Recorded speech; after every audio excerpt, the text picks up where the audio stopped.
Au cœur de l'évangile de Luc, Jésus raconte 3 paraboles, ou plutôt une même parabole en 3 petites histoires qui viennent parler de la miséricorde de Dieu face à cette interrogation de certains. Cet homme fait bon accueil aux pécheurs et il mange avec eux. Ce chapitre 15, nous pouvons le relire et le relire sans cesse.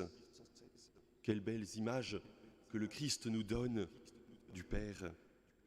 Il y a d'abord ce bon berger qui va chercher sa brebis perdue. Il y a cette femme qui a perdu une pièce d'argent et qui passe le balai dans toute sa maison pour retrouver cette pièce. Et puis il y a cette histoire que nous venons d'entendre, ce père et ses 2 fils. Dans les 2 premières histoires, Jésus finit chacune en disant « Il y a plus de joie au ciel pour un seul pécheur qui se convertit que pour 99 justes.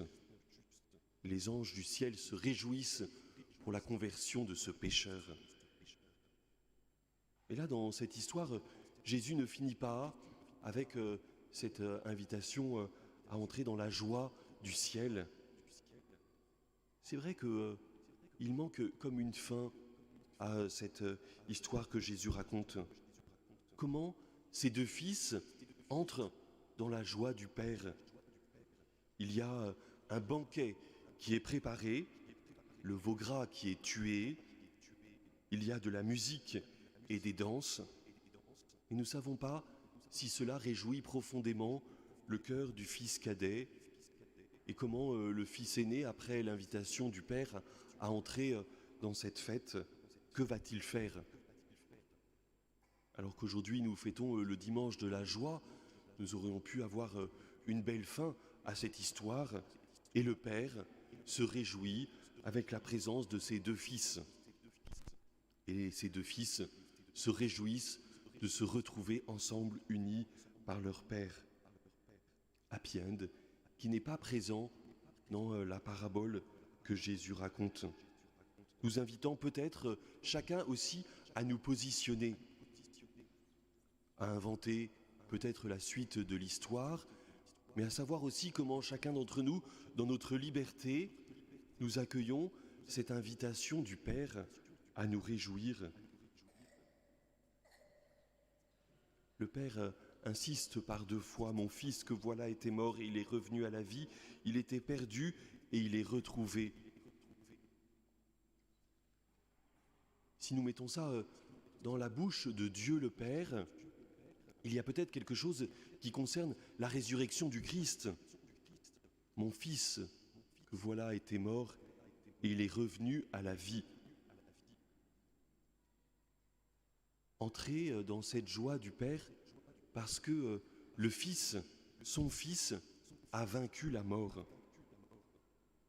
Mais peut-être aussi entrer dans la joie du Père parce que chacun d'entre nous, nous sommes invités à accueillir cet amour, que nous revenions vers le Père ou que nous nous tenions encore à l'écart.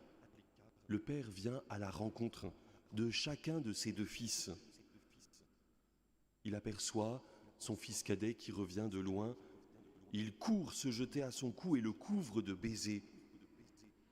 Et le fils aîné, qui est dans les champs, qui n'ose pas entrer dans la fête, le Père sort le supplier. Nous pouvons aussi contempler cette attitude du Père, qui vient aussi rejoindre cette attitude du berger et de la femme, qui prennent tant de temps pour retrouver ce qu'ils ont perdu. Le Père a tant aimé le monde qu'il a donné son Fils unique, non pas pour juger le monde, mais que par lui, le monde soit sauvé. Le Père vient vers nous et le Père envoie son Fils vers nous. C'est peut-être la différence aussi avec cette parabole, car les 2 fils se tiennent à l'écart. Et nous pouvons nous interroger comment ils entrent dans la joie du Père. Le Fils unique de Dieu, lui, vient nous chercher. parce que l'amour du Père vient à notre rencontre.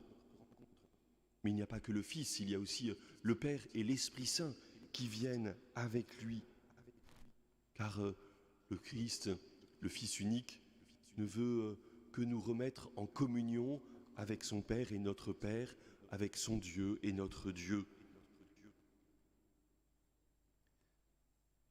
Entrez dans cette joie du Père, entrez aussi dans ce banquet. Avant la communion, le prêtre élève l'hostie et dit « Heureux les invités au repas des noces de l'agneau ». Nous sommes, nous aussi, invités à entrer dans cette joie du Père qui prépare un banquet pour nous. Et le veau gras, c'est le Christ lui-même qui se donne pour nous. Il se fait nourriture pour que nous puissions entrer dans une joie nouvelle. Sommes-nous heureux de venir ainsi au banquet de l'alliance avec Dieu, scellé dans l'agneau, dans le Christ lui-même qui se donne pour nous?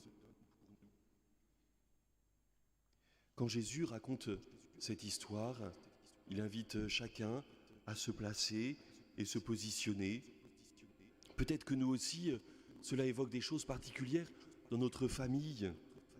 Peut-être qu'il y a des difficultés entre frères et sœurs, avec nos parents, avec nos enfants.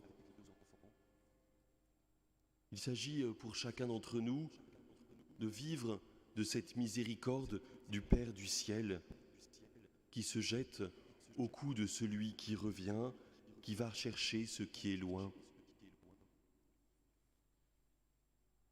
Peut-être qu'avec le Seigneur lui-même, nous avons encore du mal à entrer dans ce mystère de cette résurrection et du Christ qui se donne pour nous en nourriture.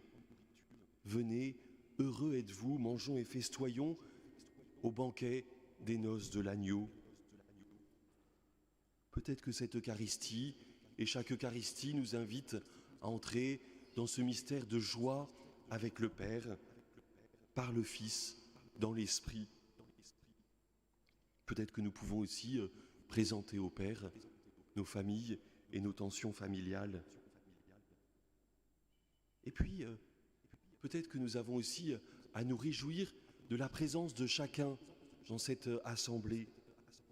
Car finalement, il y a une difficulté pour le fils aîné à se réjouir de la présence du fils cadet qui est revenu de son frère, qu'il traite non comme son frère, mais comme ton fils, quand il parle à son père, qu'il traite comme un maître, plus que comme un père qui aime. Se réjouir de la présence de l'autre, cela demande aussi un effort et une conversion, accueillir l'autre et faire la fête, non pour nous-mêmes, mais parce que l'autre revient dans la maison du Père. Nous pouvons aussi demander au Seigneur que nous soyons toujours plus nombreux à nous réjouir avec le Seigneur qui nous invite à son repas d'alliance.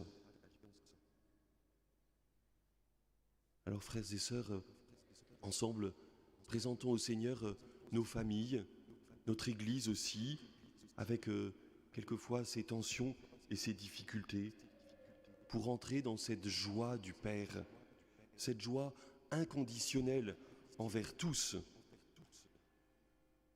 C'est le Christ qui fait notre unité, c'est lui qui se donne en nourriture pour que nous soyons heureux d'être invités au repas de cette alliance de Dieu avec nous tous.